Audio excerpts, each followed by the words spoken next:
अच्छा स्टार्ट कर लेते हैं। आज हमने कुछ छोटी छोटी चीज़ें रह गई हैं। एक हमने फॉर्म वैलिडेशन सीखनी है, ठीक है, कि एक फॉर्म है ना तो उसको वैलिडेट कैसे करना है। जैसे आप कहते हो ईमेल अगर करेक्ट है फिर ही फॉर्म सबमिट हो, अदरवाइज ना हो, एरर आए, सही है। और दूसरा एपीआई इंटीग्रेशन देखनी है, ठीक है, क्योंकि मैंने आपको, अगर मैं ड्रॉर में चाहूँ ना, चलो इस पे बाद में आते हैं, पहले फॉर्म वैलिडेशन कंप्लीट कर लेते हैं। किस में हमने बनाया था फॉर्म? इसमें ही एपीआई कॉल कहते हैं कॉल करो। वो भी मैं आपको सिखाऊंगा। वो इंटीग्रेशन ही है, वो लेना यही है। कॉन्टैक्ट में हमने किया था ना, कहाँ? कॉन्टैक्ट में बनाया था फॉर्म। अब यहाँ पे इसको चला लेते हैं, npm स्टार्ट, और यहाँ पे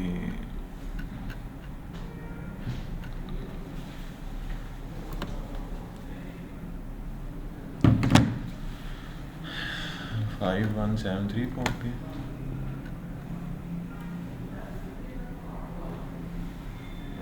है ना। आप कह रहे हैं 13 को क्लासेस शुरू होनी है, वो भी होगी। वो भी टाइम है थोड़ा।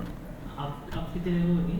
आज मेरे ख्याल से सीट्स मिलेंगी शाम को, फिर उसके बाद 1 वीक लगेगा। 1 वीक। अच्छा अभी तो देखो हम ऐड कॉन्टैक्ट करते हैं ना, तो ये तो मैंने क्या किया हुआ है, अपनी वैलिडेशन लगाई है यहाँ पर, एक सिंपल सी इफ़ के ज़रिए से लगाई है वैलिडेशन, तो वो अप्लाई हो रही है। बट ये तरीका सही नहीं है, सही है। इफ़ एल्स सोचो, अभी तो 3 फील्ड्स है ना, अगर लेट्स सपोज बहुत सारी हो जाती हैं, 40 हो जाती हैं, फिर इस तरह 40 इफ़ एल्स लगानी पड़ेंगी, ठीक है, तो काफ़ी कॉम्प्लिकेटेड काम हो जाता है। दूसरा एक ये भी है कि अगर लेट्स सपोज यहाँ पर यूज़र ने या स्पेसिस डाल दी, ठीक है, यहाँ भी स्पेसिस डाल दी और यहाँ भी स्पेसिस डाल दी, ऐड कॉन्टैक्ट किया, अच्छा वो चल रहा है, सही है। या लेट्स सपोज यूज़र ने यहाँ पे नेम नहीं सही डाला, ईमेल नहीं सही डाली, और ये नहीं सही डाले अपनी डिटेल, और ऐड कॉन्टैक्ट किया, कॉन्टैक्ट हो गया, बट ये इंफॉर्मेशन है करेक्ट नहीं थी, ठीक है। अब इसको हैंडल करने के लिए ना 2 तरह की वैलिडेशंस आती हैं। एक होती है कस्टम वैलिडेशन, एक होती है ऑटो वैलिडेशन, ठीक है, जो कोई थर्ड पार्टी लाइब्रेरी हमारे लिए करती है, सही है। तो पहले हम कस्टम करके देख लेते हैं, फिर ऑटो देख लेते हैं। अच्छा कस्टम के लिए हम क्या करते होते हैं, अच्छा फॉर्म चाहे जितना मर्जी उसमें 40 फील्ड्स हो जाएं, 50 हो जाएं, ठीक है, उनका जो डाटा कलेक्ट करना है ना, वो हमेशा उसके सबमिट के बटन पे क्लिक करने पे होता है, सही है। जैसे यहाँ पर ये एक फॉर्म बना है ना सिंपल सा, यहाँ पे एक सबमिट का बटन है, ऐड कॉन्टैक्ट। इस ऐड कॉन्टैक्ट के क्लिक करने पे आप जो फंक्शन चलाओगे ना, उस फंक्शन में आप सारी इनपुट्स का डाटा गेट करोगे, ठीक है। वो इनपुट्स चाहे 100 हैं चाहे 200 हैं, जितनी भी हैं, उन सब का डाटा इस फंक्शन के अंदर होगा जो आप सबमिट करने पे चला रहे हो, सही है। फिर इसके अंदर आप वैलिडेशन लगाते हो, जैसे मैं आपको करके दिखाऊं। अगर हम कस्टम लगाते हैं, इसके अंदर मैं जैसे ही क्लिक होगा, मैं क्या करूँगा, मैं चेक करूँगा अगर नेम है, ठीक है, अगर नेम है, और क्योंकि नेम की वैलिडेशन ये लगे रहने देते हैं ऐसे ही, अगर आगे हम लगा देते हैं अगर name dot length less than है 3 के, तो रिटर्न करो alert enter your name correctly, ठीक है। इसी तरह मैं चेक करूँगा फ़ोन, अगर फ़ोन की लेंथ लेस देन है 11 से, ठीक है, या 12 से, सॉरी, ठीक है, क्योंकि एक पीछे ना, अगर छोटी है तो क्या करो, enter your phone number correctly, ठीक है। इसी तरह हम ईमेल को चेक कर सकते हैं, ठीक है। अब ईमेल थोड़ा टेस्ट करना कॉम्प्लिकेटेड काम है, क्योंकि उसमें @ होना चाहिए, सही है। फिर इसके लिए हम क्या करते हैं, अगर इस तरह की चीज़ों को वैलिडेट करना हो ना, जस्ट लाइक ईमेल, सही है, या फ़ोन, फिर हम क्या करते हैं, हमारे पास ना एक पैटर्न्स बने होते हैं, ठीक है, इंटरनेट पे हमें मिल जाते हैं, उनको हम कहते हैं रिजेक्ट्स। क्या कहते हैं? रिजेक्ट्स। जैसे मैंने ईमेल को वैलिडेट करना है ना, तो उसकी लेंथ तो मैं चेक नहीं कर सकता, ठीक है, उसकी होने की मैं गारंटी दे सकता हूँ, ये चेक मैं कर सकता हूँ, लेकिन वो वैलिड है इसकी वैलिडेशन नहीं कर सकता। फिर इसके लिए क्या करते हैं, हम इंटरनेट से ना लिखते हैं ईमेल रिजेक्ट्स, ये ना इन्होंने पैटर्न्स डिफाइन किए होते हैं, ठीक है। वो पैटर्न्स से हम वैलिडेट करते हैं कि अगर ईमेल उन पैटर्न्स को वैलिडेट कर रही है तो वो ईमेल वैलिड है, अगर नहीं कर रही तो नॉट वैलिड है, ठीक है। अच्छा, अब यहाँ पर देखो ये इसने गूगल के AI मोड ने मुझे रिजेक्ट्स जनरेट कर दिया, ठीक है। आप क्या करोगे, सिंपली इसको कॉपी करोगे, ठीक है, और अपने जिस भी फॉर्म वाला कंपोनेंट है ना उसके टॉप में आके ये रख लो, ईमेल फॉर्मेट, सही है, यहाँ पे स्टोर कर लो, ठीक है। अच्छा, एक बात याद रखनी है, एक्चुअली पैटर्न जो है ना वो ये है, ये अंदर वाला, सही है, ये जो बाहर उसने लगाई है ना फॉरवर्ड स्लैशेस, ये इसको लिखने का अंदाज है, ठीक है। जब भी आपने इस तरह का कोई पैटर्न लिखना है ना तो देखो इनको हटा के लगाता हूँ तो ये मुझे एरर दे देगा, सही है। जावास्क्रिप्ट में अगर इस तरह का कोई पैटर्न लिखना है तो फॉरवर्ड स्लैशेस के अंदर ही लिखना है, सही है, समझ आ गई है कि नहीं। अब ये मैंने फॉर्मेट एक बना लिया ना, अब मैं यहाँ पे चेक कर लूँगा, अगर ईमेल फॉर्मेट डॉट टेस्ट, एक टेस्ट का फंक्शन होता है, उसमें मैं पास कर दूंगा यूज़र की ईमेल। मैं कहूँगा अगर ये वैलिडेट नहीं होती तो कह दो alert please enter a valid email, ठीक है।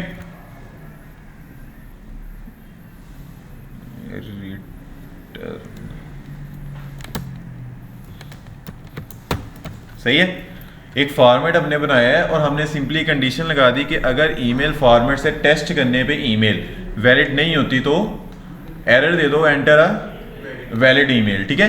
इस तरह से हम वैलिडेशन, इसी तरह फ़ोन की करनी है तो आप जाके क्या लिखोगे गूगल पे, फ़ोन रिजेक्ट्स, ठीक है। अब ये स्टैक ओवरफ्लो, ये डेवलपर्स की काफ़ी मशहूर वेबसाइट है, इस पर आपको हर तरह की डेवलपमेंट की इंफॉर्मेशन मिल जाती है, ठीक है। अब ये आपको डिफरेंट प्रोवाइड कर रहा है, रिजेक्ट्स ये प्रोवाइड कर रहा है, ठीक है। अब फ़ोन जो है ना इस पे हम इतनी वैलिडेशन नहीं लगाते, क्योंकि हमारी वेबसाइट है, उस पर तो नहीं ना कोई रोकथाम कि उसको सिर्फ पाकिस्तानी यूज़र्स यूज़ करें, उसको तो सारे यूज़ कर सकते हैं, कोई UK में बैठा है, US में बैठा है, सारे कर सकते हैं। इस फिर वो फ़ोन नंबर जो है ना वो उस कंट्री के हिसाब से डालते हैं, ठीक है। तो हमें फिर ये इतनी वैलिडेशन ही हम लगाते हैं फ़ोन नंबर चेक करने पे, सही है, क्योंकि उनका अपना मैकेनिज्म होगा। लेकिन हाँ, फ़ोन नंबर हमेशा से 11 वर्ड्स का ही रहता है, 11 नंबर्स का ही रहता है, ये पक्की गारंटी है। Out of country most of the countries 11 ही चलता है, ठीक है, इंटरनेशनल, बट कुछ में होता है थोड़ा कोड्स चेंज हो जाते हैं, कंट्री कोड्स तो चेंज हो जाती है। मैं कंट्री कोड्स को निकाल के बात कर रहा हूँ, 11 नंबर होते हैं, अगर कंट्री कोड भी मिलाना है फिर सारी बातें बढ़ जाता है काम, ठीक है। तो फ़ोन नंबर हम ज़्यादा इतना वैलिडेशन उस पर लगाते नहीं है, सही है। अच्छा, अब ये मैंने लगा लिया ना इतनी के वैलिडेशन। अब मैं अगर टेस्ट करता हूँ, ये कह रहा है fill all the inputs correctly. अब मैं क्या करता हूँ, यहाँ पर अपना नाम डालता हूँ, सिर्फ 2 लिख देता हूँ, ठीक है, और यहाँ पर ईमेल भी गलत लिखता हूँ, सही है, और फ़ोन नंबर मैं लेंथ छोटी रखता हूँ। ऐड कॉन्टैक्ट करता हूँ, ये क्या कह रहा है, एंटर योर नेम करेक्टली। ये कौन सी इफ चली है, ये वाली, दूसरे वाली, ठीक है। अब अगर मैं अब मैंने लेस देन 3 क्यों रखा है, क्योंकि दुनिया में सबसे छोटा जो वर्ड है ना उसके करेक्टर 3 होते हैं, अली, सही है, ये सबसे छोटा वर्ड है वर्ड में, और इसके लेटर्स कितने होते हैं, 3। इस वजह से हम 3 से ही हमेशा वैलिडेट करते हैं, ठीक है। अब ये मैंने करेक्ट कर दिया ना, अब अगर ऐड कॉन्टैक्ट करता हूँ तो ये क्या कह रहा है, enter your phone number correctly, ठीक है। ये जिस तरतीब से मैंने लिखा है ना उसी तरतीब से ये उसको वैलिडेट कर रहा है, ठीक है। टेक्निकली फ़ोन नंबर बाद में ले जाते हैं क्योंकि वो वहाँ भी एंड पे है। ऐड क्या कह रहा है, एंटर अ वैलिड ईमेल। अब इसने क्या किया है, मेरी जो ईमेल थी उसको इस पैटर्न के साथ चेक किया है, अगर ये पैटर्न उसने वैलिड नहीं किया ईमेल को, उसने मुझे एरर दे दिया कि ईमेल वैलिड नहीं है, सही है। अब मैं क्या करता हूँ, यहाँ पे वैलिड ईमेल दे देता हूँ, सही है। एक्चुअली ईमेल वैलिड है कि नहीं ये पता चलता है @ और .com से, सही है। अगर तो @ और डॉट के बाद कोई सर्विस आ रही है इसका मतलब ईमेल वैलिड है, ठीक है। अब ईमेल मैंने करेक्ट डाल दिया, अब ये मुझे फ़ोन नंबर का देगा एरर। अब फ़ोन नंबर मैं डाल देता हूँ करेक्ट, ठीक है। अब ऐड कॉन्टैक्ट करूँगा तो enter your phone number correctly less than 11 करेंगे, ठीक है, अब देखो वो ऐड हो गया, सही है। अच्छा अब ऐड करिए। हाँ, अब वो ये मैंने कस्टम वैलिडेशन लगाई है, सही है। टेक्निकली करना क्या चाहिए यहाँ पर, ये चीज़ें चेक करने से पहले हमने एक ट्रिम का पढ़ा था मेथड, स्ट्रिंग को वैलिडेट करने के लिए। ट्रिम क्या करते हैं, शुरू से और आखिर से स्पेसिस को ख़त्म कर देता है, ठीक है। कुछ होती हैं टेक्निकल पर्सन्स, वो क्या करते हैं, मतलब जो हैकर्स होते हैं, इस तरह के टेक्निकल पर्सन, वो फॉर्म सबमिट करने के लिए ना इस तरह की स्पेसिस ऐड कर देते हैं, ठीक है। अब स्पेसिस तो नहीं ना वैलिड है, सही है। इस चीज़ से बचने के लिए फिर हम क्या करते हैं, हम शुरू में ही name equal to name dot trim, सही है। इसी तरह इनके शुरू से और एंड से स्पेसिस को ख़त्म कर देते हैं। ट्रिम यही करता है ना, शुरू से और एंड से स्पेसिस को ख़त्म कर देता है। तो जैसे ही हैंडल सबमिट चलेगा, नेम, ईमेल और फ़ोन की साइडों से सारी स्पेसिस ख़त्म हो जाएंगी। फिर देखा जाएगा कि अगर नेम, अब इसको लगाने की भी आपको ज़रूरत नहीं है, सही है। ट्रिम होगा, फिर ये वैलिडेशन चलनी शुरू हो जाएगी कि अगर नंबर की लेंथ 3 से कम है तो एरर हो, अगर ईमेल फॉर्मेट मैच नहीं करता फिर ईमेल का एरर हो, फिर फ़ोन नंबर का हो, सही है। समझ आ गई है कि नहीं। यहाँ पर भी आप कर सकते हो, अगर नेम नहीं है या फिर नेम डॉट लेंथ, इस तरह कर लो,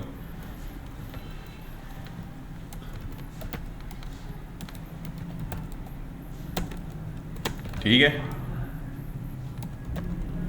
और इसी तरह अगर फ़ोन नंबर नहीं है या फ़ोन नंबर की लेंथ इतनी है तो एरर हो, सही है। अब अगर मैंने कुछ नहीं डाला तो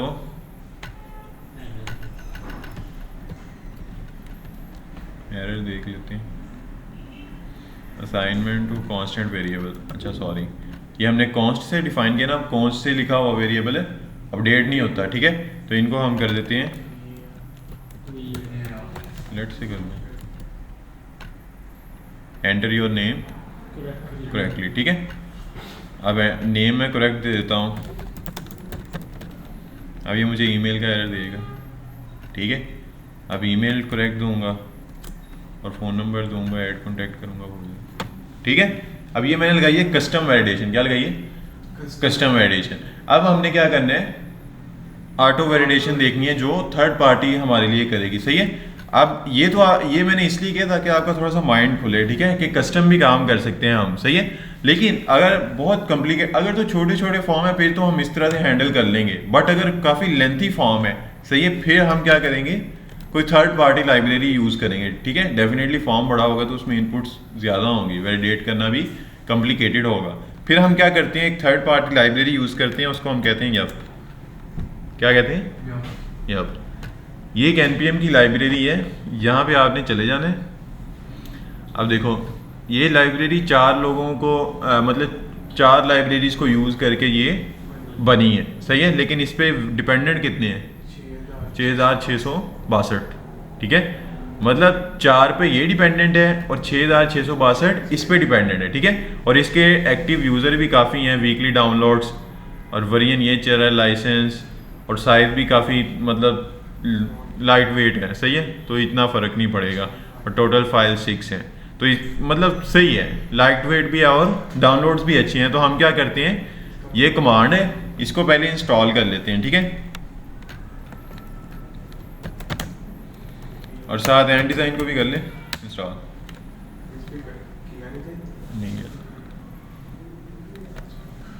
अब ये इस लाइब्रेरी को इंस्टॉल करेगा, ठीक है। फिर मैं आपको बताता हूँ इसका यूज़ कैसे करना है। अब करो npm स्टार्ट,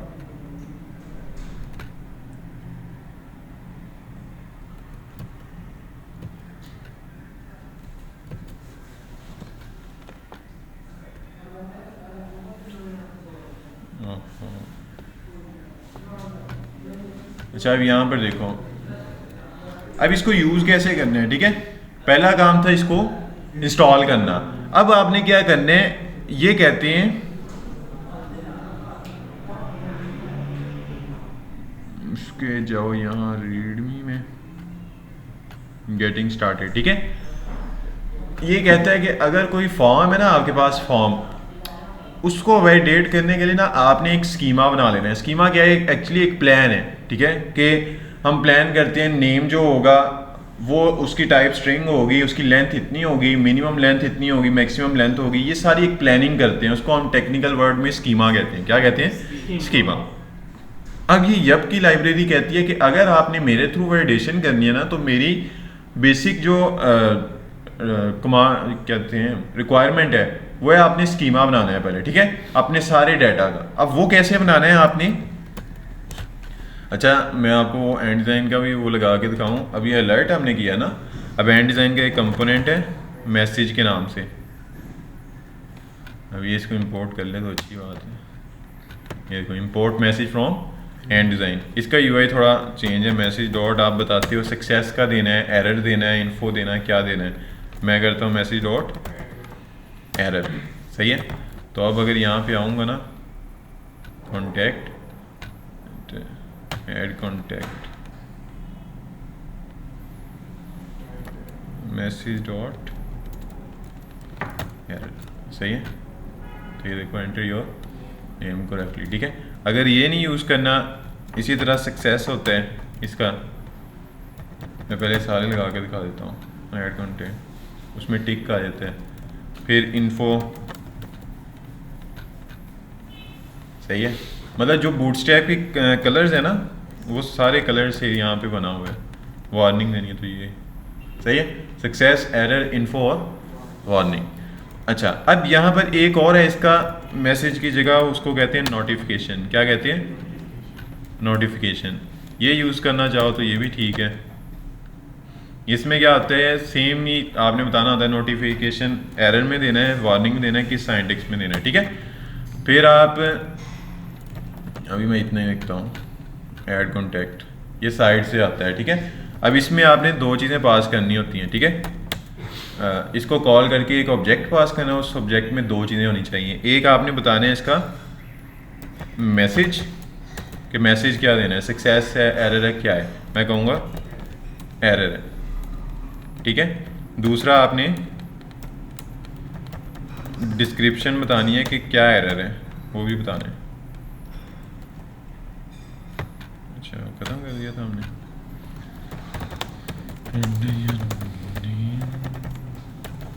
ठीक है। मैं अब ऐड कॉन्टैक्ट करूँ, ये देखो, ये टाइटल आ गया और ये डिस्क्रिप्शन। ये यूज़ करना है, ये यूज़ कर लो, ठीक है। इसी तरह ये नीचे भी यही कर लेते हैं आप।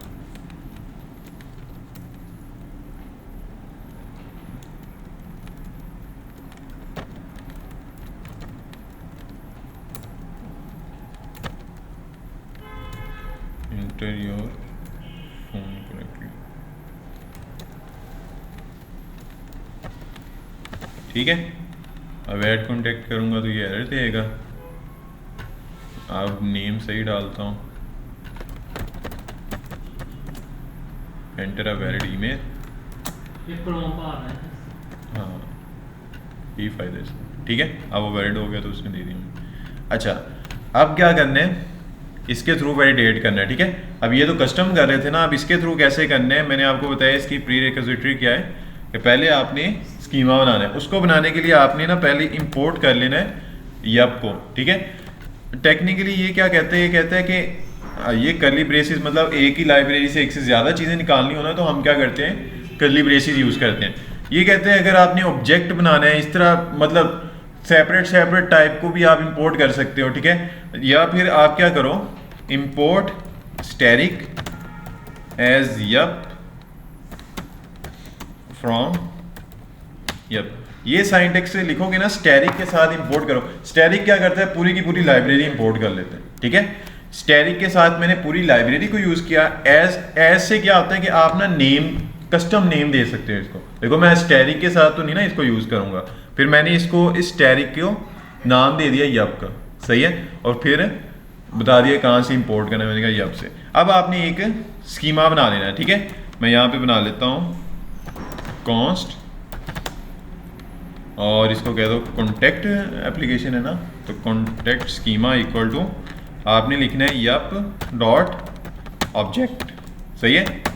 इसमें आपने पूरा स्कीमा बताना है। जैसे नेम है ना हमारे पास, आपने कहना नेम की एक की है, उसको यप डॉट स्ट्रिंग उसकी टाइप होगी, डॉट वो रिक्वायर्ड होगी, सही है, डॉट मिनिमम लेंथ उसकी 3 होगी। मतलब इसने ना इस तरह के डिफरेंट फंक्शंस बना के रखे हुए हैं। अगर आप नीचे आओगे ना, ये सारे फंक्शन हैं, ठीक है, ये सारे बता रहे हैं। मिन लेंथ ये देखो, मिनिमम लिमिट आपने देनी है तो वो आप बता सकते हो। फिर आप अगर कोई कस्टम मैसेज देना है ना, वो भी बता सकते हो, सही है। अदरवाइज ये अपनी तरफ से तो मैसेज जनरेट कर ही देता है, सही है। अच्छा, इसी तरह आपने ईमेल करना है तो आप यहाँ पर की का नेम बदलोगे कि ईमेल है, और ये स्ट्रिंग होगी, पहले टाइप बता देनी, फिर ये रिक्वायर्ड है कि नहीं, रिक्वायर्ड का फंक्शन कॉल कर देना है। अब ईमेल है ना, तो आप यहाँ पे इसका ना एक अपना बना बनाया फंक्शन है ईमेल का, सही है। इसलिए इस फंक्शन में ना ये सारा ये जो हमने कस्टम काम किया ना, इसी पैटर्न से ईमेल को वैलिड किया हो। आप सिर्फ इस फंक्शन को कॉल कर दो, सही है। फिर इसी तरह आपने फ़ोन को वैलिडेट करना है तो फ़ोन की डिफाइन करनी है।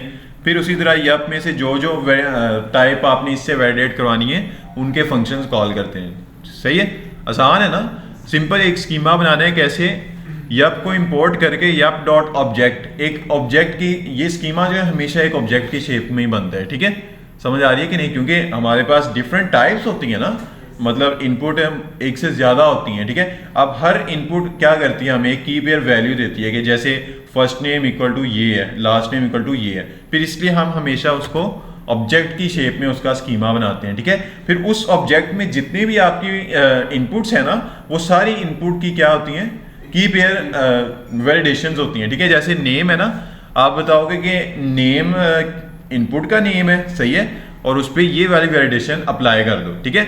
आपने एक सिंपल क्या करना है, यप में से टाइप्स निकाल दे जानी। आप कहते हो स्ट्रिंग भी होनी चाहिए, फिर आप कहते हो रिक्वायर्ड भी होनी चाहिए, डॉट लगा के आगे रिक्वायर्ड। इसी तरह अगर मैंने मिन के बाद मैक्सिमम लेंथ भी करना है तो डॉट मैक्स का इसका फंक्शन है, वो मैं यूज़ कर लूँगा। मैं कहूँगा 15 से आगे ना जाए, सही है। इस तरह इसके बने बनाए बहुत सारे फंक्शन हैं, ठीक है। ये सारे आपने एज अ डिटेल में स्टडी करने हैं, ठीक है। समझ आ रही है कि नहीं। अच्छा, और तीसरा है फ़ोन में कहता हूँ स्ट्रिंग ही होगा, रिक्वायर्ड होगा, और इसकी मिनिमम लेंथ 11। फ़ोन ही कहते हैं हम ज़्यादा, नहीं स्ट्रिंग में मैंने बताया था ना, नंबर में करोगे ना वो 0 से स्टार्ट होता है, तो 0 में ऑब्जेक्ट में आप की वैल्यू में 0 नहीं स्टार्ट कर सकते, 0 से स्टार्ट नहीं कर सकते, ठीक है, इस वजह से। अच्छा, अब ये स्कीमा बना लिया एक छोटा सा। टेक्निकली तो अगर बड़ा फॉर्म होगा तो हम ये स्कीमा भी काफ़ी मतलब लेंथ ही बनाएंगे, सही है, और वो इस फाइल में भी नहीं बनाएंगे। उसके लिए हम एक यहाँ पर सेपरेट फोल्डर बनाएंगे स्कीमा के नाम से, ठीक है। उस स्कीमा के अंदर आप जिस भी फॉर्म के लिए वो स्कीमा बनाया है ना, वो फाइल बनाओगे और उसमें पूरा स्कीमा डिफाइन करके उसको वहाँ से एक्सपोर्ट कर दो, ठीक है। ये काम टेक्निकली हम बैकएंड पे बहुत डिटेल में करेंगे, ये स्कीमा वगैरह का, सही है, इसलिए उससे आपने घबराना नहीं। अच्छा, ये जो वैलिडेशन होती है ना, ये हमेशा दो प्लेसेस पे होती है, एक फ्रंट एंड में होती है, एक बैक एंड में होती है। फ्रंट एंड में इस तरह हम यप यूज़ करके कर लेते हैं, बैक एंड में भी एक डिफरेंट लाइब्रेरी होती है, डिपेंड करता है हम डेटाबेस कौन सी यूज़ कर रहे हैं, ठीक है। उसके ही फिर लाइब्रेरी से हम उसकी वैलिडेशन भी करवाते हैं, सही है। तो दो तरह से हम वैलिडेट करते हैं डाटा को। अगर वो वैलिडेट हो जाता है दोनों स्टेजेस से, फिर वो डेटाबेस में स्टोर कर लेते हैं, ठीक है। अच्छा, अब ये स्कीमा बना लिया है ना, अब आपने क्या करना है, ये जो कस्टम काम कर रहे थे ना, अच्छा ट्रिम भी करना है तो आप क्या करो, इसका ही फंक्शन है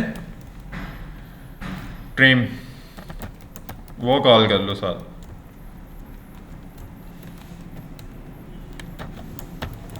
ठीक है। इसका ट्रिम का फंक्शन भी है। अब आपने क्या करना है, ये जो कस्टम काम हम कर रहे थे ना, ये ख़त्म कर देना है, और ये भी टेक्निकली ख़त्म हो जाएगा। अब इसकी जगह मैं क्या करूँगा, मैं कर लेता हूँ कॉन्स्ट, या डायरेक्ट ही कर लो कॉन्टेक्ट स्कीमा डॉट, इसका एक फंक्शन है वैलिडेट का, एक इसका इज वैलिड है जो सिर्फ एक मतलब ये एक जवाब देता है। जैसे मैं इसको यूज़ करके दिखाता हूँ, इज वैलिड करो किसको, नेम ईमेल और फ़ोन को, ठीक है। ईमेल नेम, ईमेल और फ़ोन को ऐड करो। अब होगा क्या कि ऐड कॉन्टैक्ट किया और अभी मैं ये खत्म कर लेता हूँ, सही है, यही है ना, इज वैलिड।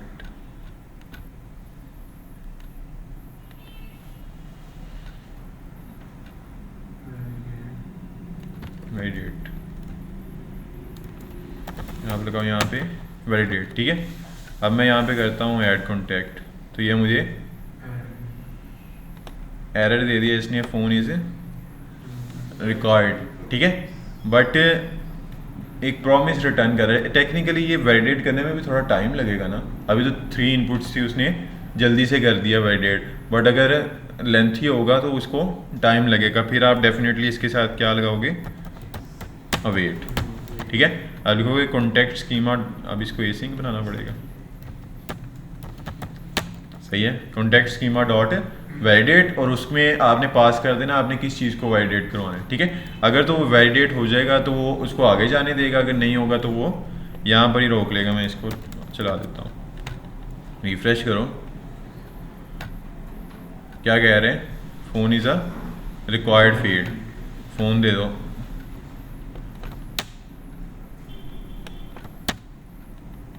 Add contact. अब क्या कह रहे हैं, email is a required field. अब मैं ईमेल देता हूँ बट गलत देता हूँ, क्या कह रहे हैं, email must be a valid. ये मैसेजेस मैं तो नहीं दे रहा, इसने अपने से जनरेट किए हैं, ठीक है, जो प्रोफेशनली चलते हैं, सही है।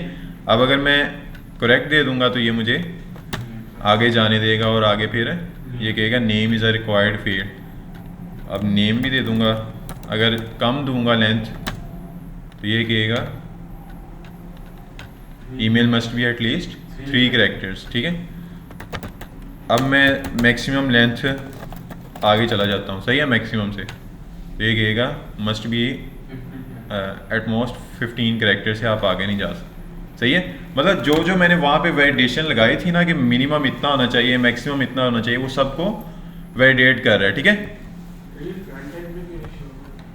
ये फ्रंट एंड पे नहीं करता, इसको फिर करने के लिए हम कस्टम लगाएंगे, जैसे हम कहते हैं, अब क्योंकि ये वैलिडेट होने में चांसेस भी है ना एरर आने का, तो हम यहाँ पे ट्राई कैच लगा लेते हैं और इसको हम ले जाते हैं ट्राई के अंदर, क्योंकि एरर आ रहे हैं ना ये वाले, वो तो अभी क्रैश नहीं कर रहा किसी वजह से, अदरवाइज ये क्रैश कर जानी थी एप्लीकेशन, ठीक है।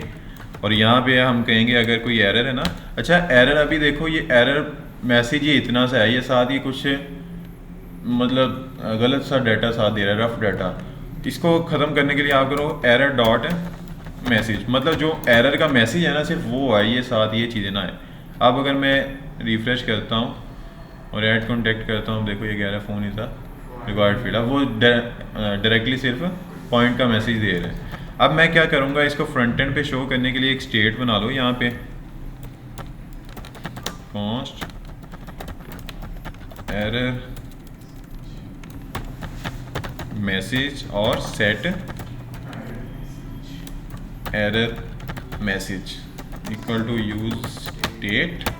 बाय डिफ़ॉल्ट उसमें कुछ भी नहीं है, या नहीं कुछ स्ट्रिंग रख लें क्योंकि मैसेज है ना, बाय डिफ़ॉल्ट वो स्ट्रिंग है। और अगर कोई एरर आता है तो सेट एरर में,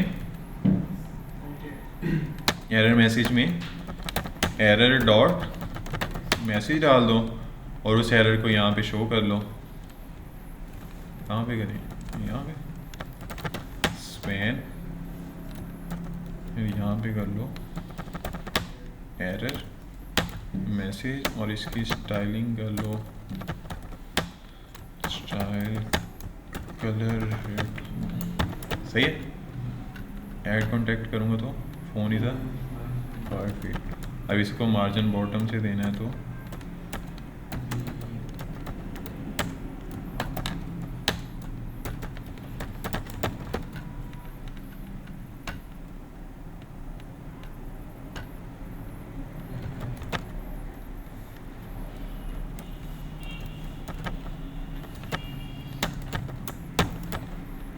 स्पैन है ना, दिएगा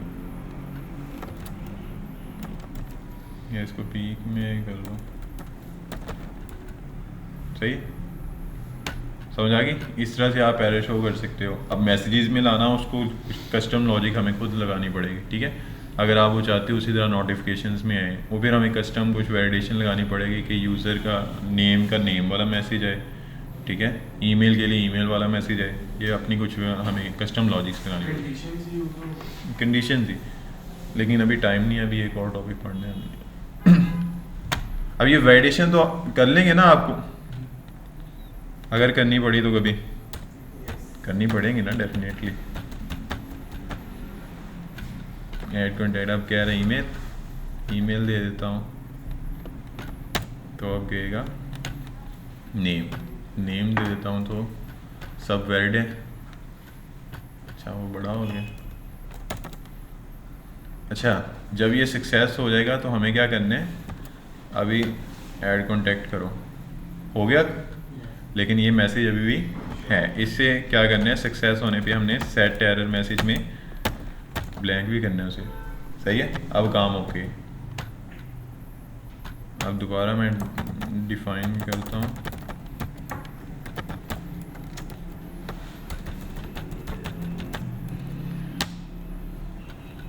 ठीक है, समझ आ गई है कि नहीं। तो ये एक्चुअली में फॉर्म वैलिडेशन है, थ्रू यप भी करके दिखा दिया और थ्रू कस्टम भी करके दिखा दिया आपको।